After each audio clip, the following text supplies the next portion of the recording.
जो कॉन्फ्लिक्ट की बात है वो माननीय उच्चतम न्यायालय के जो न्यायाधीश है उनकी नियुक्ति को लेकर के जो सरकार और न्यायपालिका के बीच में जो टकराव की स्थिति है, मूलतः इसी विषय पर ये वाद विवाद प्रतियोगिता है।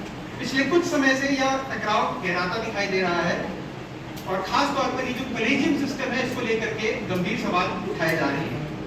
बीते लंबे समय से यह समय पर बात उठती रहती है कि माननीय उच्चतम न्यायालय और उच्च न्यायालय में जो न्यायाधीश है उनको चुने जाने की प्रक्रिया में, जैसा कि विरोधी पक्ष के मेरे साथियों ने भी कहा कि ऐसे आरोप करते रहे कि भयंकर भाई भतीजावाद है, नेपोटिज्म, जिसे न्यायपालिका में अंगल कल्चर भी कहा जाता है। यानी ऐसे लोगों को जज चुने जाने की संभावना होती है जिनकी जान पहचान के लोग पहले से ही न्यायपालिका में ऊंचे पदों पर हैं। इस बात को समझने के लिए यह समझना भी आवश्यक हो जाता है कि कॉलेजियम सिस्टम दरअसल है क्या। कॉलेजियम सिस्टम भारत के जो चीफ जस्टिस है और माननीय उच्चतम न्यायालय के जो 4 वरिष्ठतम न्यायाधीशों का एक समूह है और ये 5 लोग मिलकर तय करते हैं कि माननीय उच्चतम न्यायालय में जज कौन होगा।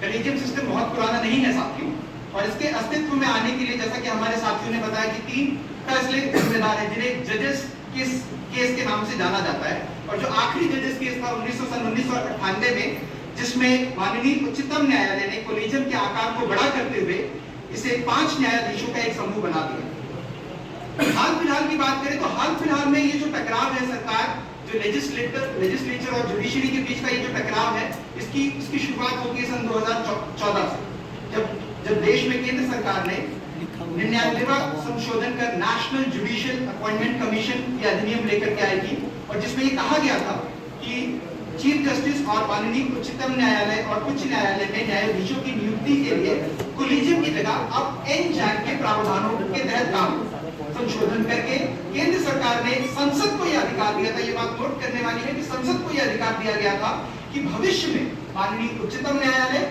और उच्च न्यायालय के न्यायाधीशों की नियुक्ति से जुड़े नियम संसद बना सकती है, उनमें फेरबदल कर सकती है। अक्टूबर 2015 को माननीय उच्चतम न्यायालय ने नेशनल जुडिशियल अपॉइंटमेंट्स कमीशन अधिनियम को संविधान के आधारभूत ढांचे से छेड़छाड़ बताते हुए रद्द कर दिया गया था। केस का नाम था supreme court advocate on record association versus union of India. Court ने कहा था कि न्यायाधीशों की नियुक्ति की प्रक्रिया में संविधान में न्यायपालिका और चीफ जस्टिस की राय को तरजीह दी गई है। यहीं पर यह बात भी समझना आवश्यक हो जाता है साथियों कि संविधान में दरअसल कहा क्या गया। संविधान के अनुसार माननीय उच्चतम न्यायालय और उच्च न्यायालय के वरिष्ठ न्यायाधीशों से विचार विमर्श करके ही राष्ट्रपति न्यायाधीशों की नियुक्ति करेंगे।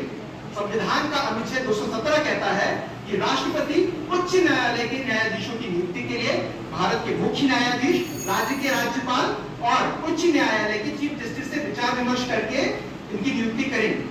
कोर्ट ने संविधान में लिखे कंसल्टेशन शब्द की व्याख्या सहमति के रूप में की थी, यानी विचार विमर्श के रूप में।